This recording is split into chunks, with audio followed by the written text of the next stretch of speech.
They're protesting again on Tahrir Square in Cairo, which has become like a barometer for the mood of Egyptians. Many feel the pace of change is too slow now that the old regime has been overthrown. They want democracy now. The transition government, run by the military, is taking a hard line. Just a few days earlier, at the Goethe Institute, which overlooks Tahrir Square, Günther Hasenkamp is in charge of the cultural program. Even before the revolution, the institute supported independent artists. It reacted immediately to the events in January by founding the Tahrir Lounge. It's a place which is free for anyone to use for discussions or film screenings, an initiative supporting arts as an oppositional force. It's especially those artists that emerged from the free indie circles that have the sense that they can make a dynamic contribution to the formation of a changed or even new democratic consciousness. And this is a powerful concept. Bloggers are impatient with the pace of change as well. 24-year-old student Usama Yusri writes for Transit, a Goethe blog. He was present when the people here in the center of Cairo toppled the former regime.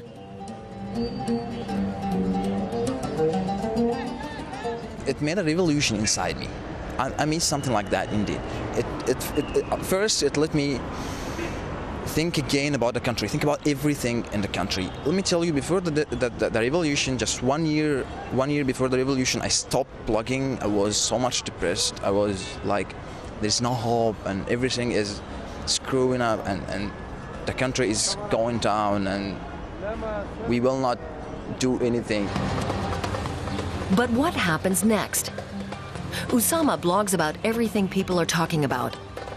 He takes us to the atelier of internationally renowned artist Khaled Hafez, who holds an open studio once a week for artists and intellectuals. This open forum for a discussion is new, reflecting a tectonic shift in the society whereby the fear of reprisals has diminished. Artists like Hafez used to live in constant danger. His art, like this video, used to be censored, but today the people have a voice and use it. Like Shaima Shalan, singing a song of protest.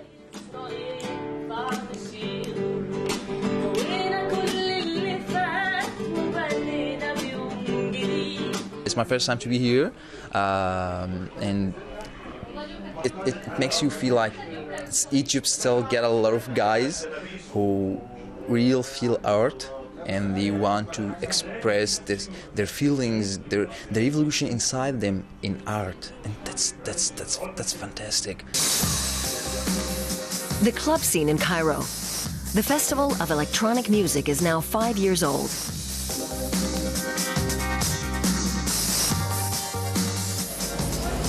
Rewabet Theater is situated in the midst of an old working-class neighborhood. It may not look like much, but it's the place to be for the young scene.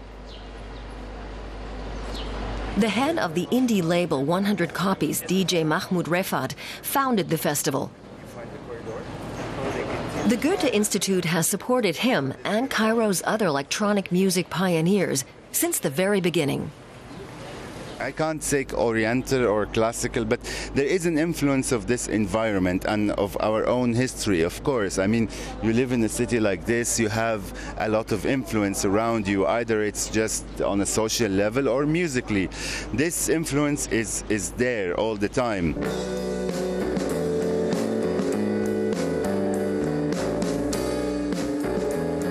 Cairo's unique music has won fans throughout the Middle East and Europe and as far away as Japan. There is this particular sound of Cairo in it somehow. She is also yearning for more liberties, choreographer Karima Mansour. The pioneer of modern dance in Egypt is a much sought-after teacher and performer, but hasn't been allowed to perform in her own country for years.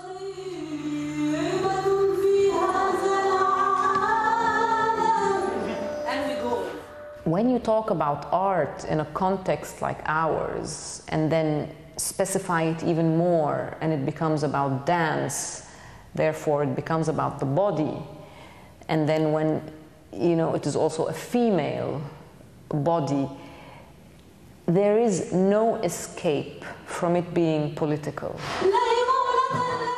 Modern dance has not yet established itself in Egypt and was never promoted by the state. So even before the revolution, the Goethe Institute offered Karima Mansour rooms to hold her workshops. Now she intends to perform with her students, claiming her ground, another revolution. Egypt boasts a vibrant, independent film industry, despite the lack of state support for independent directors like Tema El Said. Here, the Goethe Institute again has stepped in, and El Said is now editing In the Last Days of the City, a film that was completely financed by sources outside Egypt. He began shooting in 2009. It's a movie about filmmakers in crisis, a mix of fiction and documentary. And it's a declaration of love to Cairo and her people. It's a long way to go. We have to build a real democratic, liberal, civil country. Otherwise, we will come to the square zero again.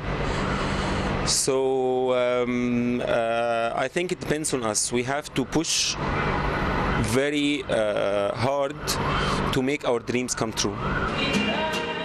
Just a few days after this interview, faster than even Tema El Said expected, they're back on Tahrir Square demonstrating for liberty and peace.